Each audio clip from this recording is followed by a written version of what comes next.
So welcome back. मेरा जो previous video था उसी का कंटिन्यूएशन है ये वीडियो। हमने फीमेल रिप्रोडक्टिव सिस्टम के बारे में पढ़ा पिछले वीडियो में।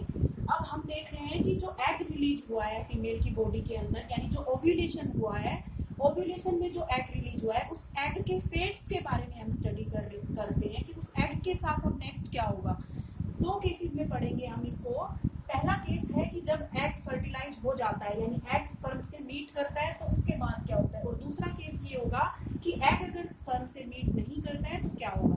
तो case 1 is fertilisation and pregnancy. तो जैसा कि मैंने आपको बताया था कि अगर एक मेल के साथ एक फीमेल मेटिंग करती है तो मेल जो है अपने स्पर्म्स फीमेल की बॉडी में रिलीज करता है थ्रू वेजाइना, और वो जो स्पर्म्स हैं वो ट्रेवल करते हुए पहुंचते हैं फैलोपियन ट्यूब के अंदर, और फैलोपियन ट्यूब के अंदर स्पर्म्स जो है वो एग के साथ फ्यूज करते हैं और इस फ्यूजन की प्रोसेस को बोलते हैं फर्टिलाइजेशन। तो पहला क्वेश्चन यहाँ पे यही है कि फर्टिलाइजेशन कहाँ होता है।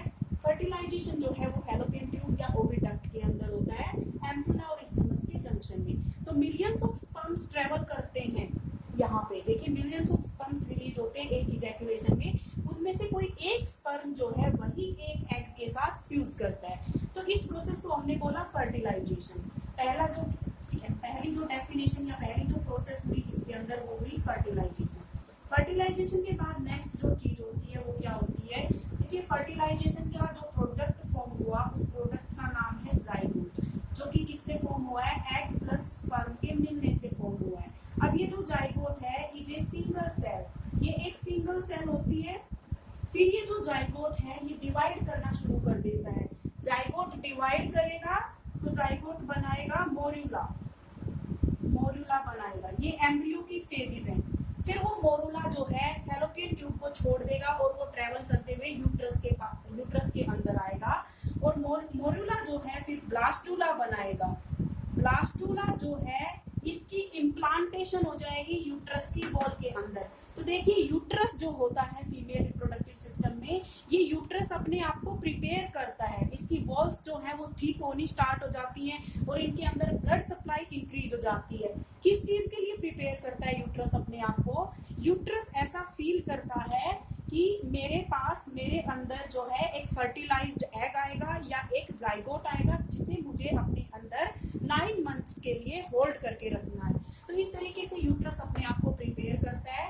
तो ब्लास्टुला जो है ये यूट्रस की वॉल के अंदर एम्बेडिंग इसकी हो जाती है, और ब्लास्टुला जो है फिर बनाता है फीटस बनाता है, यानी कि इसके अंदर ऑर्गन्स बनने शुरू हो जाते हैं। ये सारे देखिए एम्ब्रियो की स्टेजेस है, मोरुला, ब्लास्टुला, गैस्ट्रुला।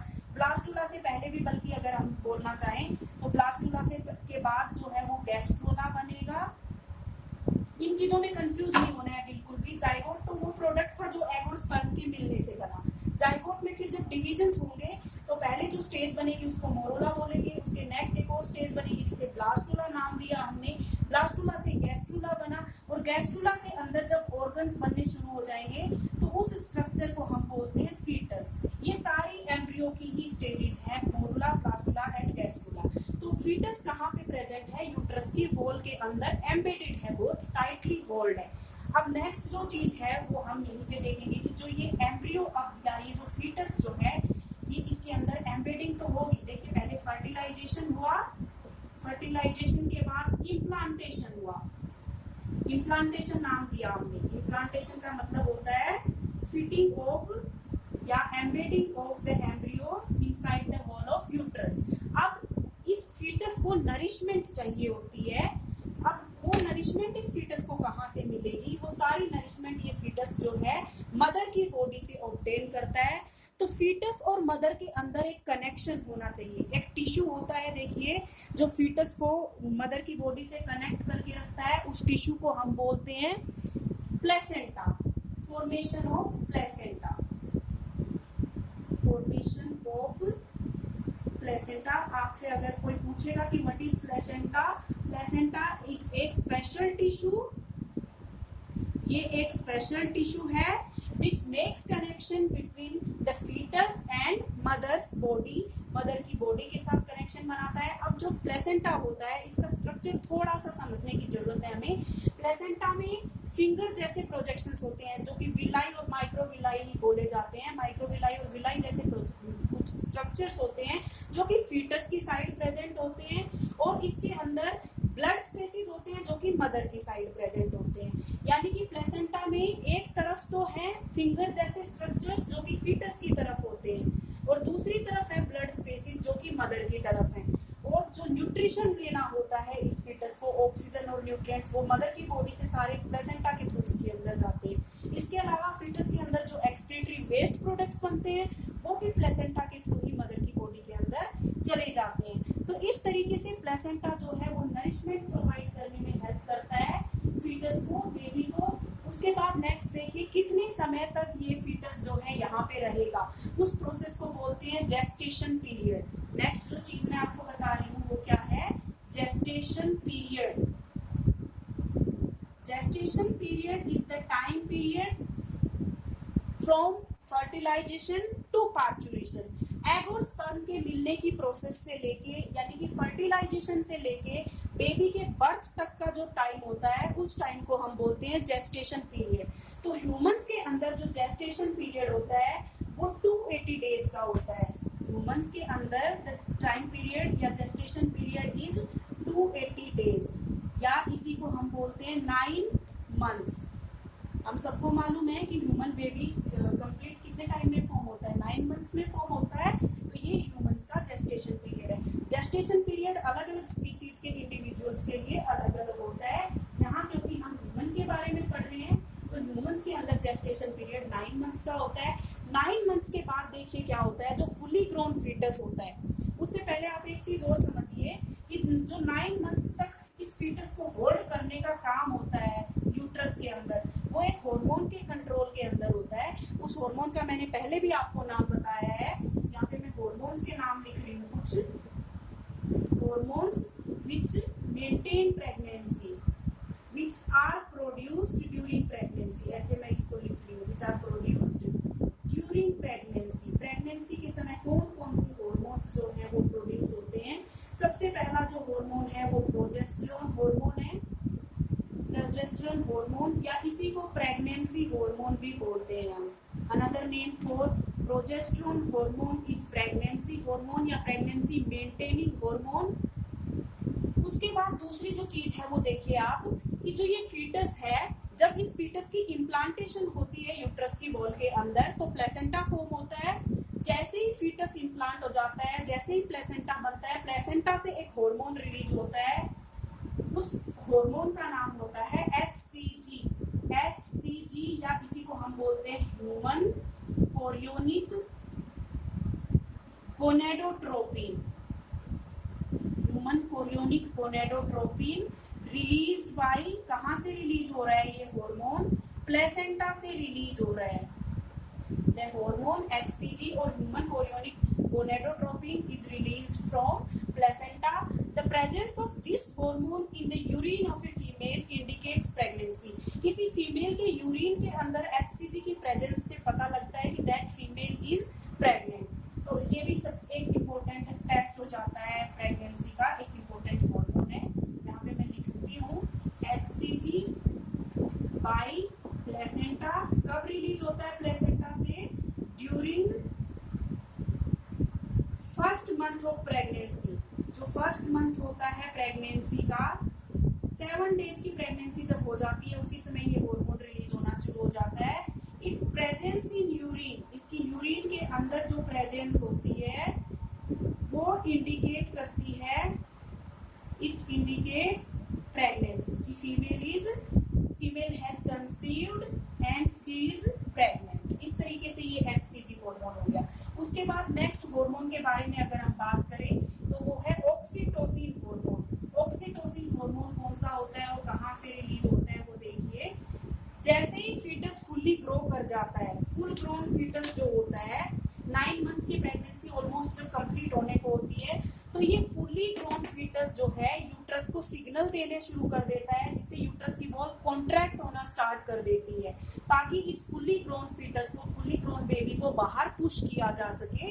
इसके अलावा यहाँ से सिग्नल्स पिट्यूटरी ग्लैंड के पास भी जाते हैं। ब्रेन के अंदर जो पिट्यूटरी ग्लैंड है वहां भी ये सिग्नल्स जाते हैं और वहां से एक हार्मोन रिलीज होता है जिस हार्मोन का नाम है ऑक्सीटोसिन। तो ऑक्सीटोसिन हार्मोन कहाँ से रिलीज होता है, फ्रॉम पिट्यूटरी ग्लैंड।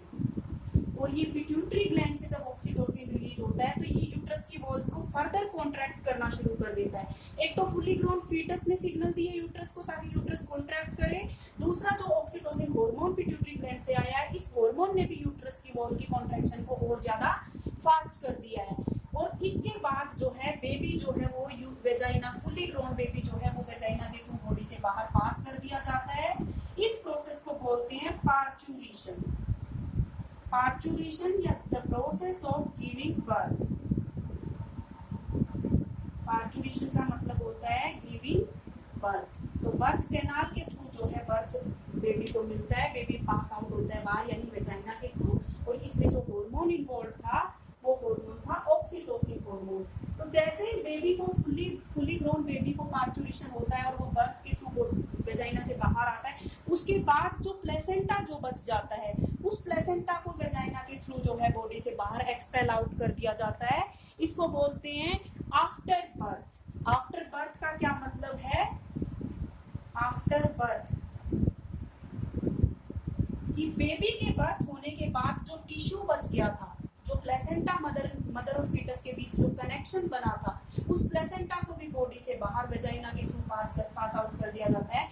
इसको बोलते हैं आफ्टर बर्थ। इसके बाद जो एक लास्ट और जो चीज है वो है ब्रेस्ट्स के अंदर क्या चेंजेस आते हैं। तो जैसे ही बेबी का बर्थ होता है और बेबी निपल्स को सक करना स्टार्ट करता है तो सकलिंग इम्पल्स के through, under the influence of Suckling impulse. Suckling impulse का मतलब है कि जब बेबी मदर के निपल्स को सक करता है उस समय मिल्क जो है वो इजेक्ट होता है मदर के ब्रेस्ट से। ब्रेस्ट इंक्लीव या ब्रेस्ट की जगह आप इनको मेमरी ग्लैंड्स भी बोल सकते हैं। Mammary glands eject milk eject करते हैं under the influence of which hormone? Again oxytocin. ये काम भी ऑक्सीटोसिन करता है। तो अब देखिए ऑक्सीटोसिन हार्मोन के दो फंक्शंस देखे हैं हमने यहाँ पे। एक तो ये बर्थ की प्रोसेस में हेल्प करता है, इसलिए इसको बर्थ हार्मोन बोलते हैं। दूसरा ऑक्सीटोसिन जो है ये काम करता है मिल्क के इजेक्शन में, तो इसको हम मिल्क इजैक्यूलेटिंग या मिल्क इजेक्टिंग हार्मोन भी बोलते हैं। तो यहाँ पे ये बहुत इंपॉर्टेंट पॉइंट है ऑक्सीटोसिन के फंक्शन के बारे में। मैंने आपको सारे हार्मोन्स के बारे में एक तरह से यहाँ पे बता दिया है कि किस तरह से एफएसएच और एलएच के इन्फ्लुएंस के अंडर तो देखिए ओव्यूलेशन होता है, एग रिलीज होता है। एफएसएच एंड एलएच जो कि पिट्यूटरी ग्लैंड से रिलीज होते हैं वो एग के रिलीज होने में हेल्प करते हैं, ओव्यूलेशन में हेल्प करते हैं। उसके बाद एचसीजी जो है वो प्लेसेंटा से रिलीज होता है। प्रोजेस्टेरोन जो है वो प्रेगनेंसी को मेंटेन करने का काम करता है। और उसके बाद ऑक्सीटोसिन जो है वो बर्थ देने में भी बर्थ की प्रोसेस में भी हेल्प करता है और मिल्क के इजैक्यूलेशन में भी, वो मिल्क के इजेक्शन में भी वो एक तरह से हेल्प करता है। तो ये तो पहला फेज था जब एग और स्पर्म की मीटिंग हो जाती है, यानी फर्टिलाइजेशन जब होता है या फ्यूजन जो होता है गैमेट्स का, तब का केस था। अब केस नंबर 2 की बात करते हैं हम, जब एग और स्पर्म की मीटिंग नहीं होती है, when egg remains unfertilised. When egg remains unfertilized, egg का फर्टिलाइजेशन जो है नहीं हुआ, उस समय क्या होता है? तो देखिए एग का फर्टिलाइजेशन ना होने का मतलब है कि फीमेल ने जो है मेल के साथ मेटिंग नहीं की और उसकी बॉडी में स्पर्म्स एंटर नहीं किए। लेकिन क्योंकि एग रिलीज हुआ है तो एग के रिलीज होते ही यूट्रस अपने आप को तैयार करना शुरू कर देता है। यूट्रस की वॉल्स जो है वो थिक होनी शुरू हो जाती हैं, इसकी मसल्स के अंदर ब्लड सप्लाई जो है वो इंक्रीज हो जाती है। तो जो एग है अगर उसको स्पर्म नहीं मिलता है तो वो एग अपने रिलीज होने के 1 दिन के बाद डाई कर जाता है। और वो जो डेड एग है वो जब यूट्रस में पहुंचता है, और क्योंकि अब यूट्रस तो देखिए अपने आप को फर्टिलाइज्ड एग के लिए तैयार किए हुए हैं, लेकिन एग तो फर्टिलाइज्ड है ही नहीं, एग अभी भी अनफर्टिलाइज्ड है। तो यूट्रस की वॉल वेट करती है कुछ समय के लिए, और कुछ समय तक वेट करने के बाद यूट्रस की जो वॉल्स हैं वो ब्रेक होना शुरू हो जाती है। बिकॉज यूट्रस को फर्टिलाइज्ड एग नहीं मिला, इसलिए यूट्रस की वॉल्स जो है वो ब्रेक होना स्टार्ट हो जाती हैं। तो dead egg plus the broken walls of uterus, ये दोनों चीजें ब्लीडिंग की फॉर्म में वेजाइना के थ्रू पास कर दी जाती है। सो dead egg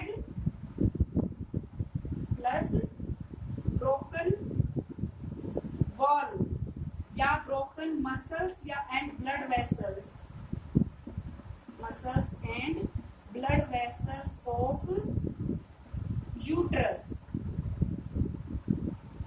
uterus, dead egg and broken wall of uterus are slowed off, इनको पास आउट कर दिया जाता है वेजाइना के through, slowed off and passed out through vagina, passed out through vagina। और इस प्रोसेस को बोलते हैं हम menstruation। This process is called as menstruation। menstruation को मैं फिर से रिपीट कर रही हूँ, when an egg does not receive the sperm, does not meet with the sperm, यानी there is no fertilization, in that case the egg gets died within 1 week of its release, and the wall of uterus which already have been prepared for the implantation starts getting slowed off, वो slow off होना उसका start हो जाता है। तो ये dead egg plus the broken walls of the uterus are passed out in the form of bleeding through vagina, through vaginal orifice, and that process is called as menstruation। और ये जो पूरा साइकिल होती है, ये कौन सी साइकिल कि egg का रिलीज होना, एग के रिलीज होने के बाद यूट्रस की वॉल का पहले प्रिपेयर होना, फिर ब्रेक होना, फिर डेड एग का और यूट्रस की वॉल का बॉडी से बाहर रिलीज होना वेजाइना के थ्रू, इस पूरी प्रोसेस को बोलते हैं मेंस्ट्रुअल साइकिल। मेंस्ट्रुअल साइकिल, तो मेंस्ट्रुएशन और मेंस्ट्रुअल साइकिल में कोई कंफ्यूजन नहीं होनी चाहिए। मेंस्ट्रुएशन तो उस प्रोसेस को बोल रहे हैं जिसमें डेड एग और ब्रोकन वॉल जो है यूट्रस के थ्रू, वेजाइना के थ्रू बॉडी से बाहर रिमूव की जा रही है, और मेंस्ट्रुअल साइकिल वो पूरी प्रोसेस होगी एग के रिलीज होने से लेके और मेंस्ट्रुअल फ्लूइड का बॉडी से बाहर निकलना, वहां उस पूरी प्रोसेस को मेंस्ट्रुअल साइकिल बोलते हैं। साइकिल इसलिए बोल रहे हैं क्योंकि दिस प्रोसेस रिपीट्स, एक बार ऐसा होने के बाद ये प्रोसेस रिपीट करती है, रिपीट्स आफ्टर एवरी 28 डेज। ये प्रोसेस हर 28 दिन के बाद जो है अपने आप को रिपीट करती है। मान लीजिए आज डे 1 है और डे 1 पे किसी को मेंस्ट्रुएशन हुए हैं, तो नेक्स्ट जो मेंस्ट्रुएशन है आज के ठीक ऑलमोस्ट 28 डेज के बाद फिर से मेंस्ट्रुएशन होंगे, और इस 28 डेज में एक ऐसा एस्टिमेट किया जाता है कि जो 14th डे है, उस 14th डे पे किसी एक ओवरी में से एग रिलीज होता है, यानी ओव्यूलेशन की प्रोसेस जो है वो 14th डे पे होती है, इस साइकिल की 14th डे पे होती है। तो इस तरीके से ये एग का दूसरा फेज था, जब कोई फीमेल जो है स्पर्म रिसीव नहीं करती है, तो उस समय उसका किस तरीके से जो एग है वो डाई करके एग, डेड एग जो है वो यूट्रस की वॉल के साथ बॉडी से बाहर रिमूव कर दिया जाता है। अब मेंस्ट्रुएशन के बारे में ही मैं एक दो चीजें और आपको बता देती हूँ। फर्स्ट जो मेंस्ट्रुएशन होता है वो प्यूबर्टी एज पे पहुंच के होता है किसी भी फीमेल के अंदर। First menstruation at the age of puberty is called menarche, it is called as menarche. उसके बाद लास्ट जो मेंस्ट्रुएशन होता है, यानी कि एक फीमेल जब अपनी 45 to 50 इयर्स की एज पे पहुंच जाती है, तो उसके अंदर मेंस्ट्रुअल साइकिल जो है वो रुक जाती है, परमानेंटली रुक जाती है। Permanent stoppage, permanent stoppage of menstrual cycle, उसको हम बोलते हैं menopause, that is known as menopause. तो यहाँ पे मैंने दो चीजें आपको बताई कि जब कोई फीमेल अपनी पुबर्टी एज पे पहुंचती है तो उसमें मेंस्ट्रुएशन स्टार्ट होते हैं, मेंस्ट्रुअल साइकिल स्टार्ट होती है। तो फर्स्ट टाइम जो मेंस्ट्रुएशन होता है उसको मेनार्क बोलते हैं, और किसी फीमेल के 45 से 50 इयर्स की एज में जब परमानेंटली उसमें मेंस्ट्रुअल साइकिल स्टॉप हो जाती है तो उसको हम बोलते हैं मेनोपॉज। अब एक ऐसी भी स्टेज आती है जब मेंस्ट्रुएशन जो है कुछ समय के लिए रुक जाते हैं। टेम्पोरेरी स्टॉपेज जो होती है वो कब होती है, वो आप देखिए, टेम्पोरेरी स्टॉपेज ऑफ मेंस्ट्रुएशन।